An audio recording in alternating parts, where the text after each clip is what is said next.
பயமடி சீமா ஆடு மாடு மேய்க்க சொல்றோம். என்ன பண்ணலாம்? படிக்கணும். படிக்க ஒப்பம் கொடுப்பான காசும் ஓர்த்தா கொடுப்பான. கஷ்டப்பட்டு என் சொந்த காசில் நான் டிப்ளமோ முடித்தேன். படிங்க சரியா? அந்த நாய் சொல்கிற மாதிரி சும்மா படிப்பை வந்து கேவலமாக பேசிட்டு இதெல்லாம் வந்து படிப்பை பற்றி மதிக்காத படிப்பறிவு அற்ற இந்த இவன் இருக்கான் பாருங்க, யார்? இடும்பவனம் கார்த்தி. 18 வயசில் வந்து சும்மா தெருப்போக்கிட்டு இருந்துட்டு அப்படியே மேடையில் ஏறி பேச ஆரம்பித்து இன்றைக்கி வந்து நான் தாண்டா அப்படிங்கிற மாதிரி பேசிகிட்டு இருக்குது. தற்கூரி நான் எங்கள் வீட்டிலலாம் என்ன தெரியுமா பண்ணுவாங்க? என் குண்டியில் ஒரு மிதி மிச்சு ஸ்கூலில் போய் விட்டு வந்துடுவானுங்க. தாளையிலே 4 தட்டு தட்டுவாங்க எங்கள் அம்மாலாம். அவனெல்லாம் தற்கூரியாக விட்டதுனால தான் இன்றைக்கி வந்து இவங்கெல்லாம் வந்து உக்காந்துக்கிட்டு மேடையில், அதுவும் எங்கே ஏண்டா படிப்புக்கு அறிவுக்கு சிந்தனைக்கு பேர் போன தமிழ்நாட்டில் உக்காந்துக்கிட்டு ஒக்காலா ஓலிங்களா நீங்களாம் படிக்க வேணான்னு சொல்லிகிட்டு இருக்கீங்க. சரி அதை விடு, நான் என் லைஃபுக்கு வரேங்க. முழுசாக கேளுங்க, உங்களுக்கு புரியும் படிப்பு எவ்வளோ இம்பார்ட்டண்ட் அப்படின்ட்டு. நான் வந்து ஒரு லோவர் மிடில் கிளாஸ் பையன் தான். ஸோ நான் 10th படிக்கும்போது எங்கள் அப்பா வந்து இறந்துட்டாங்க. குடும்பம் வந்து கடனில் இருந்துச்சு. அப்போது எங்களுக்கு சொந்த வீடு இருந்துச்சு. அப்பா இறந்த உடனே கடன்காரங்களாம் வந்துட்டாங்க. கடன்காரங்க வந்தோடனே வீடெல்லாம் விற்கிற சூழ்நிலை. அப்போ ஊரில் இருக்க மக்கள் எல்லாம் சேர்ந்து, எங்களுக்கு வந்து சொந்தக்காரங்களாம் சொந்தக்காரங்களாம் யாரும் கிடையாது. நாங்கள் வந்து ஒத்த வீடு சரியா? அப்போது எங்களுக்கு சொந்தக்காரங்க யாரும் கிடையாது. எங்கள் அப்பா இறந்த உடனே கடன்காரங்களாம் வந்து என்ன பண்ணிட்டாங்கன்னா, காசு வேணும், கொடுத்த காசை கொடுங்க அப்படி இப்படின்னு சொல்லி சண்டை பண்ணனால சொந்த வீட்டை விற்றுட்டு நடுத்தெருக்கு வந்துட்டாங்க. நடுத்தெருக்கு வந்துட்டு நிற்கிறோம். எங்கள் வீட்டுக்கு ஆப்போசிட்டில் எங்கள் அப்பா கூட படித்த ஃப்ரெண்டு அவங்க வீடு சரிங்களா?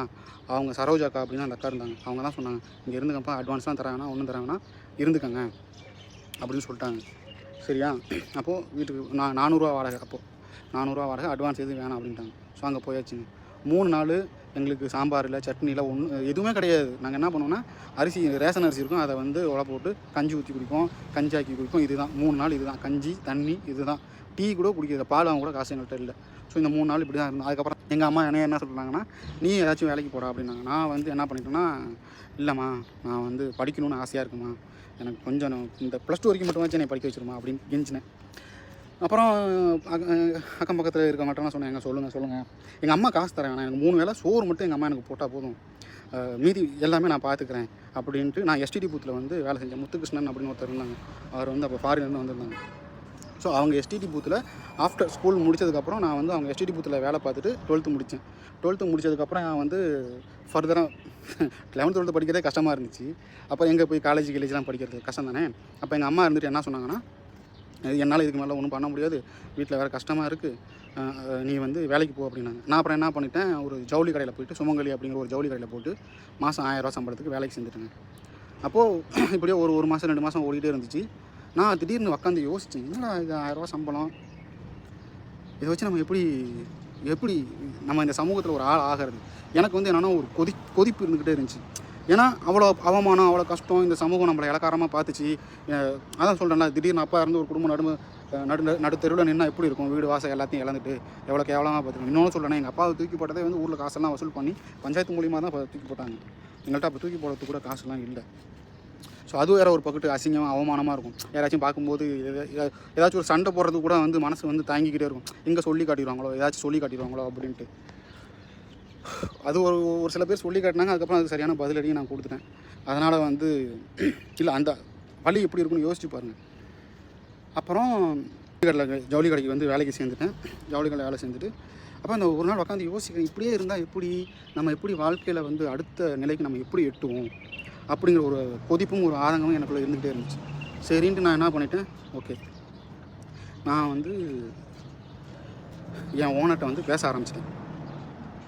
என் ஜவுளி கடை ஓனர்கிட்ட, அவர் புண்ணியம் இன்னமும் இருக்கார், பாலாஜி ஜுவல்லரி, தமிழரசன் அப்படின்ட்டு. அவங்கள்ட்ட சொன்னேன், தம்பு எனக்கு ஒரு ஹெல்ப் மட்டும் பண்ணுங்கள்.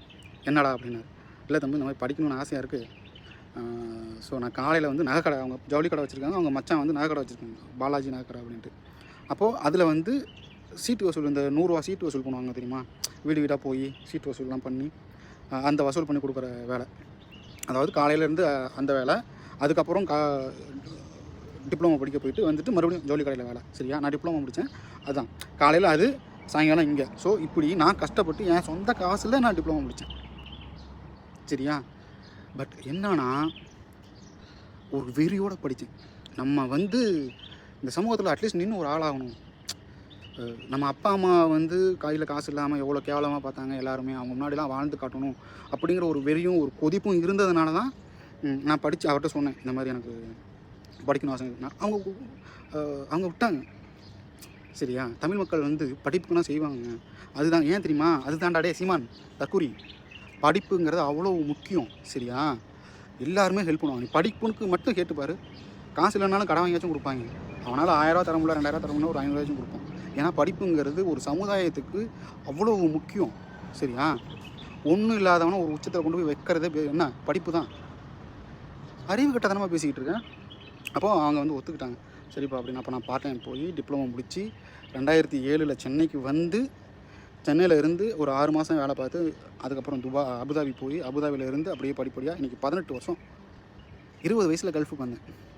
18 வருஷம் ஆச்சு. இன்னொன்று வந்து இவன் வந்து என்ன ஸ்டீரியோ டைப் பண்ணுறான் அப்படின்னாக்கா, இந்த கல்ஃபுக்கு வரவங்கெல்லாம் வந்து கக்கூஸ்குழுக்கு தான் வராங்க, கல்ஃபுக்கு வரவங்கலாம் வந்து ஆடு மாடு மேய்க்க தான் வராங்க, ஒட்டகம் மேய்க்க தான் வராங்க அப்படின்னு உனக்கு யாரா சொன்னா? தாயோடி. நாங்கள் இங்கெல்லாம் வந்து எல்லாருமே கக்கூஸ் கழுவிட்டு இருக்காங்களா? அப்படியே கழுவிட்டு இருந்தாலும் அதில் என்னடா கேவலம் இருக்குது? ஏன்டா ஊரில் கக்கூஸ் கழுவ 100 ரூபா தரான், இங்கே கக்கூஸ் கழுவ 5000 ரூபா தரானா? அறிவு இருக்கிறான் இங்கே தானே வந்து வேலை பார்ப்பான் லூசு பையில. இதில் வேறு இவர் பொருளாதார கொள்கை வந்து தற்சார்பு கொள்கையாக வச்சுருக்கிறான். நக்கிட்டு போகும் மயிறு. வரேன் உனக்கு அடுத்து விவசாயத்துக்கு நான் வரேன். உன்னோட ஓனையும் உன்னையெல்லாம் கேட்க ஆளு மயிறு இல்லைன்ட்டு நீலாம் இதில் பாரு இன்னும் கீழே வந்து கதறுவானுங்க தாயாளிங்க. சரியா, ஸோ அதான் மக்களே, இப்போது ஒன்றுமே இல்லாதன்னா ஜீரோ. சேவிங்ஸ் கிடையாது, அப்பா அம்மா பேக்ரவுண்டு கிடையாது, ஜாதி சனம் கிடையாது, சொத்து சோகம் கிடையாது, எதுவுமே கிடையாது. வெறும் ஜீரோவில் இருந்த எண்ணெயை இன்றைக்கி ஒரு 5 டிஜிட் சேலரியில் உட்கார வச்சுது. அதாவது அன்றைக்கி நான் ஜவுளி கடையில் வேலை பார்த்தேன் பார்த்தீங்களா, அன்றைக்கி நான் ஜவுளி கடையில் வேலை பார்த்தா இன்றைக்கி கணக்கு வச்சுக்கோமே, அன்றைக்கி நான் வேலை பார்த்ததுக்கு அந்த சம்பளத்துக்கு 20 வருஷத்தோட சம்பளம் இன்றைக்கி எனக்கு 1 மாதம் சம்பளம். அதனால் சம்பளம் வாங்கினா என்னடா ஆச்சா? ஆமாண்டா, இப்போ எல்லாமே காசு தான். இதோ மெடிக்கல் போனால் காசு தான், ஸ்கூல் போனால் காசு தான், எல்லாமே காசு தானே. பணம் தாண்டா இங்கே ஃபியூயலு, பணம் தாண்டா. அது தப்பான தப்பாகவும் எடுத்துக்கூடாது, அது தேவை. அது இல்லைன்னா எல்லோரும் நம்ம சோம்பேறி ஆயிடுவோம், படுத்து தூங்க ஆரம்பிச்சிடுவோம். என்னத்த வேலைக்கு போயிட்டு என்னத்த இது பண்ணிட்டு நான் இப்போ பேசுகிறான் இந்த தாயொலி, தற்கூரி தாயொலி. அவனை மாதிரி தான் எதுக்கு படிச்சுக்கிட்டு எதுக்கு வேலைக்கு போயிட்டு சார் இதுக்கு படிச்சுக்கிட்டு அப்படின்ட்டு சோம்பேறியாக இருந்து இந்த நாய் மாதிரி திருநீதி வாங்கி தின்னுட்டு தெரிய வேண்டியதான். கேவலமான வாழ்க்கையை வாழ வேண்டியதான். இவன் நினச்சிட்டு இருக்கான்ல இவன் வாழ்றது நல்ல வாழ்க்கைன்னு. எவ்வளோ பேர் எவ்வளோ கேவலமாக பேசிகிட்டு இருக்காங்க. இவனுக்குலாம் சூடு சொரணம் இருக்கான், உடம்புல தமிழ் ரத்தம் ஓடுதா இல்லையான்னு எனக்கு தெரியல. என்ன பண்ணியிருக்கணும்? எப்பா திறநிதியா ஓகே கொடுங்க, இன்னுமே திறநிதிக்கு கணக்கு காட்டுறோம் அப்படின்னாச்சும் பேச ஆரம்பிக்கணும். இந்த பாருப்பா இவ்வளோ வருஷத்துக்கு இவ்வளோ திறநிதி வந்திருக்கு, இந்த திறநிதியில் நாங்கள் இவ்வளோ மீட்டிங் அமைச்சிருக்கோம், இந்த திறநிதியிலேருந்து இவ்வளோ கூட்டம் நடத்தியிருக்கோம், இந்த திறநிதியிலேருந்து தொண்டர்களுக்கு இவ்வளோ அமைப்பை விரிவாக்கம் செய்வதற்கு இவ்வளோ செலவு பண்ணியிருக்கோம் அப்படின்னு ஏதாச்சும் ஒரு அறிக்கையாச்சும் இருக்கணும். ஏன் நான் கேட்குறேன் அப்படின்னா, கொய்யால நீங்கள் வாங்குறது திறநிதி தானே, பொது நிதி தானே. இப்போ பொது நிதினா யார் வேணாலும் கேட்கலாம். உடனே உனக்கு என்ன நீ யார் கேட்க அப்படின்னு கேட்க வந்துடாதீங்க. ஏன்னா திறநிதிங்கிறது டொனேஷன். ஸோ அதில் வேறு நீ பெருமையாக பிச்சை எடுத்துன்னு சொல்கிற, அதான் எவ்வளோ வருஷத்துக்கு எவ்வளோ பிச்சையாக போடுறாங்க அப்படின்னு தெரிஞ்சுக்கிறதுக்கு தான், ஒரு க்யூரியஸுக்கு தான். ஸோ ஓகே, ஸோ ஒன்றுமே இல்லாத எண்ணெயை, அதாவது இப்போ நான் ஒன்றும் ஒரு பெரிய இடத்துக்குலாம் போகல. சரியா, ஆனால் நான் படித்த படிப்பு ஒரு 15 வருஷத்துக்கு முன்னாடி இருந்த என் லைஃப்பை நான் இப்போ வாழ்கிற லைஃப்பை 15 வருஷத்துக்கு முன்னாடி நான் நினச்சி பார்க்க முடியாது. நீங்கள் நான் என் கையில் வச்சுருக்கிற ஃபோன் 1,70,000 அது பந்தாக்காக இருக்காங்கன்னா வாங்கலை. உன்ன மாதிரி தற்கூரிங்களை திட்டுறதுக்காக தான் வாங்குவேன், வீடியோ க்ரியேட் பண்ணுறதுக்காக தான் வாங்கியிருக்கேன். சரியா, ஏன்னா நம்மளால் ஒரு 4 நல்ல கருத்துக்களை சொல்லணும்ல, அதுக்காக தான் வாங்கினேன். பந்தாக்காக ஐஃபோன் வாங்கணும் அப்படிங்கிறதுக்காக நான் ஒன்றும் வாங்கணும்ல. ஸோ போர்ட்டபுளாக இருக்கணும், யூசர் ஃப்ரீயாக இருக்கணும், அதுக்காக நான் வாங்கினேன். ஓகே, அதை விட்டுருங்க. இப்போது ஒரு படிப்புனால் நான் இப்படி என் லைஃப்பில் இந்த மாற்றம் நடந்திருக்குன்னு நான் சொல்கிறேன். என்ன, ஒரு அப்பா செத்து தூக்கி போட காசு இல்லாதவன், என்ன சொல்கிறது, அதெல்லாம் ரொம்ப கஷ்டமான விஷயங்கள்லாம் பட்டிருக்கேன். அதெல்லாம் சொல்ல முடியாது. சரிங்களா, அதெல்லாம் அவனுக்கு பட்டால் தான் தெரியும். ஸோ 18 வருஷம் கல்ஃபில் இருந்திருக்கேன் நான். 20 வயசில் வந்து இன்றைக்கி எனக்கு வயசு 38 ஆச்சு. சரியா, அசால்ட்டாக சொல்லிக்கிட்டு இருக்கான் அவன். கல்ஃபுக்கு வரவன்லாம் கக்கூஸ் கழுவ போகிறான், ஆடு மாடு மேய்க்க போகிறான், ஒட்டகம் மேய்க்க போகிறான். ஏன்டா வருமானம் கட்டுப்படி ஆகிறனா, எங்கே கட்டுப்படி ஆகுதோ அங்கே தானே போவானுங்க. அதில் என்னடா ஃபாரினா, அது என்னடா இந்தியா, அது என்னடா இது தாண்டா உன் பிரச்சனையே. நீ வந்து ஒரு நேரோ சிந்தனை உள்ளவன். செகண்டு நீ ஒரு பிழைப்புவாத அரசியல்வாதி. சரியா, ஏன் பிழைப்புவாத அரசியல்வாதின்னு நான் சொல்கிறேன்னா, அப்போ மயிறு இங்கேருந்து வர டொனேஷன் என்ன நக்கிறதுக்கு வாங்குற? வெளிநாட்டிலேருந்து டொனேஷன் வாங்காத, தமிழ்நாட்டில் இருக்கிறவன்ட்ட மட்டும் வாங்க, தமிழ்நாட்டை வளப்படுத்து. மொபைலில் வேறு சார்ஜ் இல்லை, ஆஃப் ஆக போகுதுன்னு நினைக்கிறேன். சரி, ஓகே. டக்கு டக்கு டக்குன்னு கொஞ்சம் ஸ்பீடாக பேசுகிறேன். ஏதாச்சும் வளரனா அதை வந்து கமெண்டில் கழுவி ஊற்றிக்குங்க, சரியா? ஸோ அவன் என்ன சொல்கிறான்னா, படிப்பை வந்து அவ்வளோ கேவலமாக பேசிகிட்டு இருக்காங்க. லூசு பாயில் யாரா சொன்னா படிப்பு தமிழ்நாட்டில் வந்து எல்லாத்துக்குமே காசு கொடுத்து தான் படிக்கணும் அப்படின்ட்டு? எத்தனை படிப்புட்டு இன்னும் தமிழ்நாட்டில் என்ன +2 முடிச்சதுக்கப்புறம் என்ன டாக்டர் மட்டும் தான் படிக்கணும் உனக்கு யாரா சொன்னால்? லூசு பாயில் எவ்வளோ படிப்பு இருக்குது, எவ்வளோ கோர்சஸ் இருக்குது. எங்கள் பேர் நான் டிகிரி கோர்சஸ் மட்டுமே 270 இருக்குடா. 270 டிகிரி கோர்சஸ் இருக்குது, டிப்ளமோ. ஸோ அதுதான் மக்களே. சாரி, அங்கே மொபைல் வந்து ஆஃப் ஆயிடுச்சு. ஸோ அதனால தான் நான் ரூமுக்கு வந்துட்டேன். இவன் சீமானை எடுத்துகிட்டு போகிற அந்த அரசியல் அந்த பேச்சை பார்த்த உடனே எனக்கு ஒரு பக்கத்து வந்து கோபம் வருது, ஒரு பக்கத்து வந்து சிரிப்பு வருது, ஒரு பக்கத்து வந்து எப்படின்னா அவரை பார்த்து பரிதாபப்படுற நிலைமையும் எனக்கு பரிதாபப்படுறதா அப்படிங்கிற மாதிரி ஆயிடுச்சு. ஏன்னா ஒரு மன வளர்ச்சி குன்றியவன் பேசுவான் பார்த்தீங்கன்னா, ஒரு மன வளர்ச்சியா குன்றியவன் பேசுகிற மாதிரி தான் பேசுகிறாப்பில்ல. இன்னொன்று என்னன்னாக்கா, அவர் நேற்று பேசினேன் 2 நாளைக்கு முன்னாடி அந்த பேசினேன் 1 மணி நேரம் 40 நிமிஷத்தில் இந்த மக்களுக்கு அவர் சொல்ல வர அரசியல் என்ன? சரி, அவருடைய தொண்டர்களுக்கும் அடுத்த தலைமுறையினருக்கும் அவர் கொண்டு செல்கிற அரசியல் என்ன? அது நம்மளோட வரலாறு தெரிஞ்சுக்கிறது தப்பு கிடையாது. ஆனால் வரலாறு மட்டுமே பேசுறது தான் அரசியலா? அரசியலாம் என்னங்க? ராஜராஜன் அப்படி ஆண்டான், இவன் இப்படி பண்ணான், அவன் அங்கே இருந்தான் பாரு, இது கொடுத்தான் பாரு, அதை செஞ்சான். ஓகே, யாருக்கு தெரியாது? இதெல்லாம் சோசியல் புக்கில் வந்துச்சுயா. ஒரு ஹைஸ்கூல் படிக்கும்போது வந்து சோசியல் இது பண்ணும்போது வந்துச்சு. இதுக்கும் அரசியலுக்கு என்ன சம்மந்தம்? நீ என்ன திட்டத்தை வச்சிருக்கு? என்ன திட்டத்தை நீ சொல்ல வர? உன் திட்டத்தை நீ நல்லா யோசிச்சு பார்த்தியா? நீ என்ன சொல்ற? கொஞ்சமாச்சும் அறிவு இருக்கா? அப்புறம் எதுக்கு உன் மாவனை நீ படிக்க வைக்கிற? உன் பிள்ளைங்களுக்கு படிக்க வைக்கிற? இப்போ நான் சொல்கிறேன், நான் இப்போ ஏற்கனவே சொன்ன மாதிரி தான், ஒரு லோயர் மிடில் கிளாஸில் பிறந்த நான் இன்னைக்கு ஓரளவு நல்ல சம்பளம் வாங்கி என் குடும்பம், குழந்தைங்க, என் குழந்தைங்களுக்கு எதிர்காலத்துக்கு தேவையான சேவிங்ஸு, அவங்களுக்கு படிப்பு, இதெல்லாம் நான் பண்ணுறேன்னா எனக்கு எது இது எனக்கு கொடுத்துச்சு? கல்வி. இன்னொன்று என்ன, நான் இன்றைய இளைஞர் நீ என்ன பண்ணுறது தெரியுமா? இந்த யூடியூப்பில் உட்காந்து பேசுகிறவங்க, இன்ஸ்டாவில் பேசுகிறவங்க, நீ வந்து பேசுகிறது அரசியல் இல்லை, காசிப் பண்ணிக்கிட்டு இருக்க. புரியுதா? நீலாம் கொள்கையை பேசுகிறதுக்கு உனக்குலாம் 1% தகுதி இருக்காடா? என்ன நீ வந்து ஒரு கட்ட காலை ஓடி என்ன பேசுன நீ?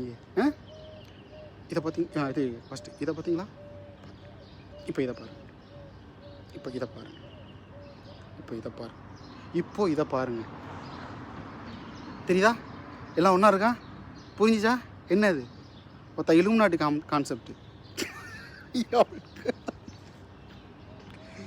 ஒரு அரசியல் தலைவன், இவனுக்கு கொள்கை கோட்பாடு என்ன? இவருக்கு வந்து மற்றவங்க ஏன்டா உனக்கு நான் தான் சொல்கிறேன்ல, இந்த பேர்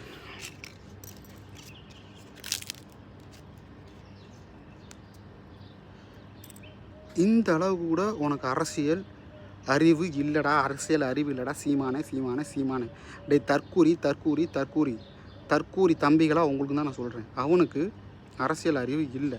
தயவு செஞ்சு நீ எந்த தலைவனை வேணாலும் தேடு, நல்ல தலைவனை தேடிப்போ.